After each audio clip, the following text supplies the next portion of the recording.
അഥവാ ഇസ്രായേൽ ലോകത്തിന് മുഴുവൻ കൺട്രോൾ ചെയ്തുകൊണ്ടിരിക്കാൻ, റോത്ത്ചൈൽഡ് ഫാമിലി ലോകത്തെ മുഴുവൻ കൺട്രോൾ ചെയ്തുകൊണ്ടിരിക്കാൻ, ആ റോത്ത്ചൈൽഡ് ഫാമിലിയാണ് ലോകത്തിലെല്ലാം നിയന്ത്രിച്ചു കൊണ്ടിരിക്കുന്നത് എന്ന അവരുടെ വിശ്വാസം. അതാണ് പിന്നെ എന്റെ വരെ പോവുക.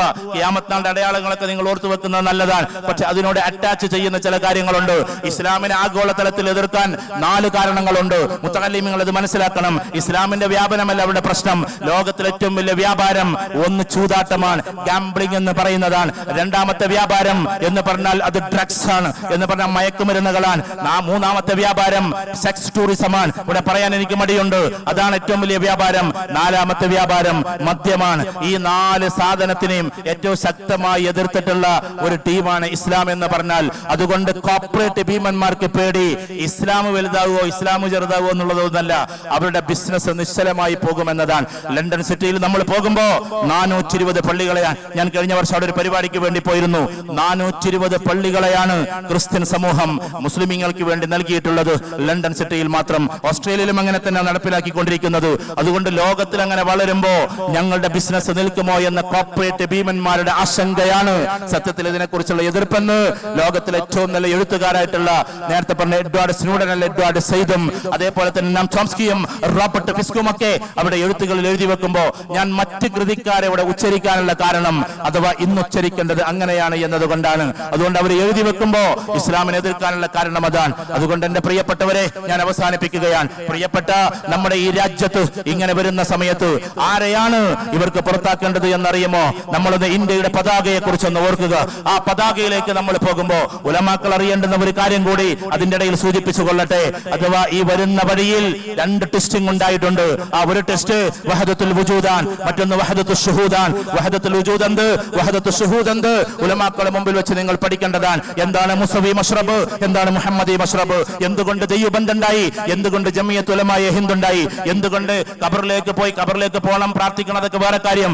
സത്യത്തില് ഇന്ന് യൂട്യൂബ് തുറന്നാല് സത്യത്തിൽ കാണുക തബ്ലീഗ് ജമാഅത്ത് അതേപോലെ തന്നെ ദൈവബന്ധ ഉലമ എന്ന് പറഞ്ഞിട്ട് 1000 സൈറ്റുകൾ നിങ്ങൾക്ക് കാണാം. അതിലൊക്കെ പറഞ്ഞത് is A part of Salafism, is A part of മുജാഹിദിസം, is A part of ഇത്, ഈസ് എ പാർട്ട് ഓഫ് അത്.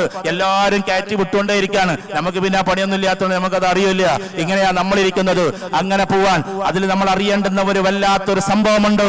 എന്ന് വെച്ചാൽ ദൈവബന്ധിനെയും ഉലമായ ഹിന്ദിനെയും ഒക്കെ ഒരു സൈഡിലേക്കാക്കുന്ന രീതിയിൽ ഇന്നത്തെ ഭരണാധികാരികൾക്ക് കൊണ്ടുപോകൽ അനിവാര്യതയാണ്. കാരണം എന്നും ഇന്റർനാഷണൽ കോൺഗ്രസിന്റെ കൂടെ, ഇന്ത്യയുടെ സൗഹാർദ്ദത്തിന്റെ കൂടെ, ഇന്ത്യയുടെ നോവിന്റെ കൂടെ നിന്നിട്ടുള്ള ആളുകളാണ്. ഞാൻ നേരത്തെ പറഞ്ഞല്ലോ, വ്യഗ്രതപ്പെട്ടുകൊണ്ട് 299 ജനതയെ അൻഡമാൻ നിക്കോബാർ ദ്വീപിലേക്ക് അന്ന് നാട് കടത്തുകയുണ്ടായി. 1921 കാലഘട്ടം. നിങ്ങൾ അറിയണം, അന്ന് ബമ്പറും തങ്ങളുടെ മകനെ നാട് കടത്തപ്പെട്ട കാലഘട്ടമാണ്. ഇവിടുന്ന് നാട് കടത്തി. മറ്റൊന്നെന്താ കാരണം? ആ പാരമ്പര്യത്തിലൂടെ പോകുമ്പോ യഥാർത്ഥമായ ദീൻ ഉണ്ടാകുമോ എന്ന പേടിയാണ്. രണ്ടാമത്തത് എന്താ ഉണ്ടായത്? രണ്ടാമതുണ്ടായത് ഈ പറയുന്ന നേരത്തെ പറഞ്ഞ വാര്യംകുന്നത്ത് കുഞ്ഞഹമ്മദാജിയുടെ പിതാവിനെയും അൻഡമാനിലേക്ക് നാട് കടത്തി. വാര്യംകുന്നത്ത് കുഞ്ഞഹമ്മദാജിയെ ലോക്ക് ചെയ്തു. ആലി മുസ്ലിയാരെ നേതൃത്വം കൊടുക്കാണ്. ആലി മുസ്ലിയാരെ ലോക്ക് ചെയ്തു. അങ്ങനെ കോട്ടക്കുന്ന് എന്ന് പറയുന്ന ഒരു കോട്ടക്കുന്നുണ്ട് ഇന്ന് മലപ്പുറം ജില്ലയിൽ. ആ കോട്ടക്കുന്നിലേക്ക് കൊണ്ടുപോയിട്ട് ഇങ്ങനെ വാര്യംകുന്നത്ത് കുഞ്ഞഹമ്മദാജിയെ നിർത്തിയിട്ട് ചോദിക്കുന്ന ഒരു ചോദ്യമുണ്ട്. മലബാറിന്റെ ചരിത്രം എഴുതി വെച്ച മാനുവൽ നിങ്ങൾ വായിക്കണം. വാര്യംകുന്നത്ത് കുഞ്ഞഹമ്മദാജി ഇങ്ങനെ സൂക്ഷിച്ചു നോക്കാൻ ബ്രിട്ടീഷുകാർ ലവക്കുട്ടിയുടെ കയ്യിൽ കൊടുത്തുകൊണ്ട്, അന്നത്തെ ആമു സൂപ്രണ്ടിന്റെ കയ്യിൽ കൊടുത്തുകൊണ്ട് ഇങ്ങനെ വായിക്കാണ്. അഥവാ ഹിന്ദുക്കളെയും മുസ്ലിമീങ്ങളെയും പരസ്പരം വിഘടിപ്പിച്ചുകൊണ്ട് തച്ചു കൊലപ്പെടുത്തി അല്ലെങ്കിൽ വിപ്ലവം സൃഷ്ടിച്ചിട്ടുള്ള ആളെ തൂക്കിലേറ്റാൻ ട്രിബ്യൂണൽ വിധിക്കുന്നു എന്ന് പറയുന്ന സമയത്ത് സൂക്ഷിച്ചു നോക്കുമ്പോ തന്റെ മുഖത്ത് മുണ്ടിടരുതെന്നാ പറയുന്നത്, തന്റെ താടിരോമം പറിക്കരുത് എന്നാ പറയുന്നത്.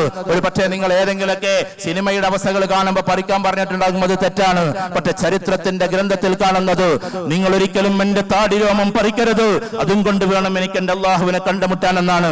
രണ്ടാമത്തത് എന്താണെന്നറിയോ? നിങ്ങൾ കറുപ്പ് മുഖം മൂടിയിട്ടുകൊണ്ട് പിറകു വശത്തുകുന്ന് വെടിവെക്കലാണ് നിങ്ങളുടെ ഉത്തരവാദിത്തം. അങ്ങനെ നിങ്ങൾ ചെയ്യണ്ട.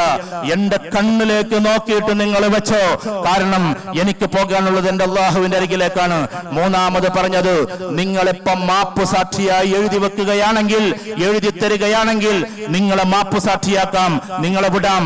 സവർക്കർ വിട്ടതുപോലെ നിങ്ങളെ വിടാമെന്നാണ് അവരെ പറഞ്ഞുകൊണ്ടിരിക്കുന്നത്. പക്ഷെ ആ സമയത്ത് അദ്ദേഹം പറഞ്ഞത് എങ്ങോട്ട് വിടുമെന്ന ചോദ്യത്തിന് ഉത്തരം ആദ്യം തന്നെ അവർ പറഞ്ഞിട്ടുണ്ട്. ഫസൽ പൂക്കോയ തങ്ങളെ നാട് കടത്തപ്പെട്ടതുപോലെ അല്ലെങ്കിൽ സ്ഥലം കൊടുത്തതുപോലെ നിങ്ങളെ ബഹുമാനമാക്കപ്പെട്ട മക്കയിലേക്ക് ഞങ്ങൾ പറഞ്ഞയക്കാം. ഇതായിരുന്നു പറഞ്ഞത്. പക്ഷെ ആ സമയത്ത് പൊട്ടിക്കരഞ്ഞുകൊണ്ട് പറയാണ്, മക്ക എനിക്ക് പ്രധാനമേറിയ രാജ്യമാണ്, മക്ക എന്റെ രാജ്യമാണ്, മക്ക എന്റെ റസൂലുള്ളാഹിയുടെ നാടാണ്, അങ്ങോട്ട് പോകൽ എനിക്ക് പ്രിയപ്പെട്ടതാണ്. പക്ഷേ നിങ്ങൾക്ക് മാപ്പെഴുതി കൊടുത്തുകൊണ്ടുള്ള ഞാൻ അങ്ങോട്ട് പോകേണ്ടത് എന്റെ അള്ളാഹുവിന്റെ വിളിക്ക് ഉത്തരം നൽകിക്കൊണ്ടാണ്. അതുകൊണ്ട് മക്കയിലെ സ്ഥലമല്ല എനിക്ക് വേണ്ടത്, എനിക്ക് ഇവിടെയാണ് വേണ്ടത്. ഞാൻ ഇവിടെ മരിക്കും, ഞാൻ ഇവിടെ ലയിക്കും, ഇതെന്റെ നാടാണ്. ഇത് പറഞ്ഞിട്ടുള്ള നമ്മുടെ പ്രിയപ്പെട്ട ഈ പറയുന്ന വാര്യംകുന്നത്ത് കുഞ്ഞഹമ്മദാജിയുടെ പേരക്കിടാങ്ങളെയാണോ പറഞ്ഞയക്കണമെന്ന് ചരിത്രകാരന്മാർ ചോദിക്കുന്നത്, അല്ലെങ്കിൽ പാർലമെന്റിൽ ആളുകൾ ചോദിക്കുന്നത്, മുസ്ലിമീങ്ങൾ ചോദിക്കുന്ന ചോദ്യമല്ല. രണ്ടാമത്തെ ചോദ്യമോ ഞാൻ അവസാനിപ്പിക്കുകയാണ്. എന്ന് വെച്ചാൽ പിന്നെ ചോദ്യം ആലി മുസ്ലിയാരയുടെ ചോദ്യമാണ്. ആലി മുസ്ലിയാരുടെ പിൻഗാമികളെയാണോ 299 ആളുകളെ നരക തുല്യമായി ഈ കാണുന്ന ജയിലിൽ അടക്കപ്പെട്ട്, സൊല്ലുലാർ ജയിലിൽ അടക്കപ്പെട്ട് അവിടെ ഓരോരുത്തരെയും കൊല്ലുമ്പോ ഖുലു തക്ബീർ അല്ലാഹു അക്ബർ, അപ്പുറത്തുനിന്ന് ഹൈന്ദവരായ സഹോദരങ്ങൾ വന്ദേ മാതരം ഇത് പറഞ്ഞുകൊണ്ട് അസ്തമിക്കുകയാണ്. ഇങ്ങനെയുള്ള ആളുകളുടെ പിൻഗാമികളെയാണോ നമ്മൾ പറഞ്ഞയക്കാൻ വേണ്ടി തുനിയുന്നത് എന്നതാണ് എന്റെ പ്രിയപ്പെട്ടവരെ. പക്ഷേ അള്ളാഹു ഇതൊക്കെ കാണുന്നുണ്ട്. അള്ളാഹു അവർക്കിടയിൽ തന്നെ ഇഖ്തിലാഫ് കൊടുത്തിരിക്കുകയാണ്. ഇപ്പൊ മീഡിയകൾ പുറത്തു വിട്ടുകൊണ്ടിരിക്കുന്നത് അവർക്ക് രണ്ടാൾക്കും കൂടി ഏതൊരു ദിനോസറുകളെ കുറിച്ചാണോ ഇവിടെ പാർലമെന്റിൽ പറഞ്ഞത്, ആ ദിനോസറുകൾ തന്നെ തീരുമാനിച്ചിരിക്കുകയാണ്. ഒരാൾ പറഞ്ഞ് നടപ്പിലാക്കുമെന്ന്, മറ്റൊരാൾ പറഞ്ഞ് നടപ്പിലാക്കില്ല എന്ന്, മറ്റൊരാൾ പറഞ്ഞു എന്തായാലും നടപ്പിലാക്കുന്നു, മറ്റാൾ പറഞ്ഞു എന്തായാലും നടപ്പിലാക്കൂല എന്ന്. അങ്ങനെ അവർക്ക് തമ്മിൽ തന്നെ ഒരു ഭിന്നിപ്പ് നൽകി അല്ലാഹു സുബ്ഹാനഹു വ തആല ആ ഭിന്നിപ്പിനെ ശക്തമാക്കട്ടെ എന്ന് വേണമെങ്കിൽ നമുക്ക് പ്രാർത്ഥിക്കാം. രണ്ടാമത് ഉണ്ടായത് എന്താണ്? ഏറ്റവും വലിയ ഇവിടെ നേരത്തെ ഉസ്താദ് സൂചിപ്പിച്ചതുപോലെ ഇതാ ഞങ്ങളെല്ലാം തൂത്തുവാരുമെന്ന് പറഞ്ഞു. പക്ഷേ ഇന്നലെ വലിയൊരു ഇരുട്ടടിയാണ് അവർക്ക് കിട്ടിയത്. ഈ വർഗീയതയൊന്നും ഇന്ത്യയിൽ പോകില്ല എന്ന് എല്ലാവരും മനസ്സിലാക്കി. അതിലെല്ലാവരുമുണ്ട്. കൽബുർഗിയെ പോലെയുള്ള പാവപ്പെട്ട എഴുത്തുകാരികൾ ആ കൂട്ടത്തിലുണ്ട്. ഇതേപോലെ തന്നെ എത്രയോ ആസാദിനെ പോലെയുള്ള എത്രയോ ആളുകൾ പ്രഭാഷകരായിട്ടുണ്ട്. ഇതേപോലെ തന്നെ ഇവിടെ പറയാൻ ഉചിതമല്ലെങ്കിൽ പോലും ഫിലിം സ്റ്റാറുകളിൽപ്പെട്ട ആളുകൾ പോലും ഉണ്ട്. അവർക്കൊന്നും ദീനും അറിയില്ല, ഒന്നും അറിയില്ല. പക്ഷേ ഇന്ത്യയുടെ ഹൃദയം അവർക്കറിയാം. 300 കോടിയുടെ ടാക്സ് കൊണ്ടുവന്നാലും എനിക്ക് പ്രശ്നമില്ലെന്ന് പറഞ്ഞുകൊണ്ട് മിനിയാന്ന് പ്രസ്താവന നടത്തുമ്പോ നമ്മൾ അറിയേണ്ടത് എന്തെന്ന് ചോദിച്ചാൽ ഈ മുസ്ലിം പക്ഷത്തിന്റെ കൂടെ എല്ലാ പക്ഷക്കാരും നിൽക്കുന്നു എന്നതാണ്, എല്ലാ മനുഷ്യരും നിൽക്കുന്നു എന്നതാണ്. ഇവിടെ നമ്മൾ ശ്രദ്ധിക്കേണ്ടത് ഒറ്റക്ക് നമ്മൾ ഒരുമിച്ച് കൂടരുത് എന്നതാണ്. ഇവിടെ ഇപ്പൊ കൂട്ടേണ്ടത് ആരെയാണ്? ഞാൻ നേരത്തെ പറഞ്ഞതുപോലെ നിങ്ങൾ സ്വാമി ശക്തി ബോധത്തിനെ വിളിച്ചോളൂ, ബോധാനന്ദിയെ വിളിച്ചോളൂ, അല്ലെങ്കിൽ നിങ്ങൾ അഗ്നിവേശനെ വിളിച്ചോളൂ എന്നവരോട് പറഞ്ഞതുപോലെ എല്ലാ മനുഷ്യരെയും നെഞ്ചിൽ ചേർത്തുകൊണ്ട് മുന്നോട്ട് പോകാൻ നമുക്ക് സാധിക്കണമെന്നതാണ്. സമയമില്ലാത്തത് കൊണ്ട് ചുരുക്കിക്കൊള്ളട്ടെ. ഈ പതാകയിൽ ഒരുപാട് സംഭവങ്ങളുണ്ട്. ഇന്ത്യൻ പതാകയിൽ പ്രിയപ്പെട്ട ഹർഷദ് മദനിയുടെ കണ്ണുനീരുണ്ട്.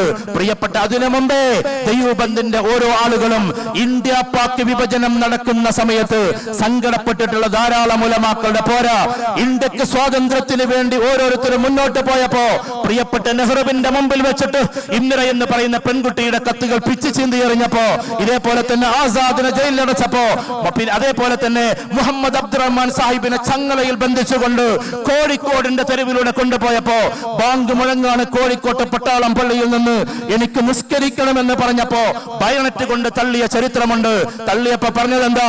എന്നെ ഇവിടെ വെച്ച് വെടിവെച്ച് വന്നോളൂ, എന്നാലും എനിക്ക് നിസ്കരിക്കാതെ പോകാൻ കഴിയില്ല എന്നാണ് മുഹമ്മദ് അബ്ദുറഹ്മാൻ സാഹിബ് പറഞ്ഞു വെച്ചത്. അങ്ങനെ അന്നാണ് പട്ടാളം പള്ളിയുടെ ചുറ്റുവട്ടത്തും പട്ടാളം വളഞ്ഞത്. അങ്ങനെയാണ് കെട്ടിവെച്ച ചങ്ങല പോലും അഴിച്ചു കൊടുക്കാതെ അവസാനത്തെ തന്റെ നിസ്കാരം മുഹമ്മദ് അബ്ദുറഹ്മാൻ സാഹിബ് കോഴിക്കോട്ടെ പട്ടാളം പള്ളിയിൽ വെച്ച് നിസ്കരിക്കുന്നത്. ഇങ്ങനെ മുഹമ്മദ് അബ്ദുറഹ്മാൻ സാഹിബിന്റെ കണ്ണുനീരുണ്ട്, ഇങ്ങനെ 1000 ആളുകളുടെ കണ്ണുനീരുണ്ട്, നെഹ്റുവിന്റെ കണ്ണുനീരുണ്ട്, നേതാജി സുഭാഷ് ചന്ദ്രബോസിന്റെ കൂടെ INA-യിൽ ചേർന്നിട്ടുള്ള എത്രയോ യുവാക്കളുടെ കണ്ണുനീരുണ്ട്. എന്റെ പ്രിയപ്പെട്ട ഇന്ത്യയുടെ പതാക ഇങ്ങനെ വിതമ്പിക്കരയുകയാണ് എന്ന്. നമ്മുടെ പതാക അതിൽ ഏറ്റവും കൂടുതൽ ശക്തി കേന്ദ്രമായി നിന്നത് എന്നും ജംഇയ്യത്തെ ഉലമായെ ഹിന്ദാണ് എന്ന് ഇന്ത്യ ചരിത്രം ലിഖിതമായി എഴുതി വെക്കപ്പെട്ടിട്ടുണ്ട്. ആർക്കും തിരുത്താതെ, ഇന്ത്യ ഇനിയും വിഭജിക്കാതെ, ഇന്ത്യയിലെ മനുഷ്യർക്കിടയിൽ മതിൽക്കെട്ടുകൾ കെട്ടാതെ മുന്നോട്ട് പോകണമെന്നാണ് നമ്മുടെ ഏറ്റവും വലിയ വാശി. അതുകൊണ്ട് ഇന്ത്യയിൽ വർഗീയതയില്ലാതെ ഇനിയും മുന്നോട്ട് കൊണ്ടുപോകണം. അതുകൊണ്ട് എന്റെ ഉലമാക്കളോട് ഒരു എളിയ പ്രതിനിധി എന്ന നിലക്ക് എനിക്ക് പറയാനുള്ള ഒറ്റ കാര്യമേ ഉള്ളൂ. ആ കാര്യം ഇതാണ്: നിസ്കാരത്തിന് ശേഷം പ്രിയപ്പെട്ട ഭാരതത്തിന് വേണ്ടി പ്രാർത്ഥിച്ചേക്കുക. ആ പ്രാർത്ഥനയിൽ അല്ലാഹുവേ ഞങ്ങളുടെ ഈ രാജ്യത്ത് വർഗീയ കലാപമില്ലാതെ കാക്കണേ എന്നാണ്. 5 വർഷം കൂടി ബാക്കിയുണ്ടെന്നവര് ബീംപിളക്കുന്ന സമയത്ത് ഈ 5 വർഷത്തിന്റെ ഇടയിൽ ഒരൊറ്റ വർഗീയ കലാപവും ഇല്ലാതെ ഞങ്ങളുടെ പ്രിയപ്പെട്ട ഭാരതത്തെ കാക്കണേ എന്ന് അള്ളാഹുവോട് നമ്മൾ പ്രാർത്ഥിച്ചുകൊണ്ടേയിരിക്കണം. കാരണം ഹിറ്റ്ലറിൽ നിന്ന് പഠിച്ചിട്ടാണ് അവർ വന്നിട്ടുള്ളത്. ഞാൻ ഒറ്റ കാര്യം പറഞ്ഞ് അവസാനിപ്പിച്ചു കൊള്ളട്ടെ. മെയിൻ ഗാഫ് വായിക്കുക. വായിക്കുമ്പോ ഇടക്കിടക്ക് അഡോൾഫ് ഹിറ്റ്ലർ 60 ലക്ഷം ആളുകളെ ഗ്യാസ് ചേമ്പറിലിട്ട് ചുട്ടുകൊന്നിട്ടുള്ള അഡോൾഫ് ഹിറ്റ്ലർ പറയുന്ന വാക്ക് എന്തെന്നറിയോ? നിങ്ങളത് വായിക്കണം. A good day will come, a good day will come. തന്റെ നാസി പട്ടാളത്തെ നിർത്തിക്കൊണ്ട് ലക്ഷക്കണക്കിന് സൈന്യമാണ്, ഉയരം കുറഞ്ഞ ആളുമാണ്, എന്നിട്ട് എന്ന് ചോദിക്കുമ്പോ യെസ് ബോസ് എന്ന് പറഞ്ഞുകൊണ്ട് അവർ അലറാണ്. ആ സമയത്ത് അവരോട് സന്തോഷ വാർത്ത അറിയിക്കുന്ന പദമാണ് a good day will come. നല്ല സന്തോഷകരമായ ഒരു ദിനം വരുമെന്ന്. ദൗർഭാഗ്യമെന്ന് പറയട്ടെ, നമ്മുടെ പ്രധാനമന്ത്രി അത് ഹിന്ദിയിൽ പറഞ്ഞുകൊണ്ടിരിക്കുകയാണ്. അച്ഛാ ദിൻ ആയേഗ, അച്ഛാ ദിൻ ആയേഗ. വാക്ക് പോലും കടമെടുത്ത് സംസാരിക്കുന്ന ഒരു പ്രധാനമന്ത്രി ഒരു പക്ഷേ കാലഘട്ടത്തിന്റെ ദുഃഖമായിരിക്കാം. അദ്ദേഹത്തിന് മനംമാറ്റം ഉണ്ടാകട്ടെ എന്ന പ്രാർത്ഥനയോടെ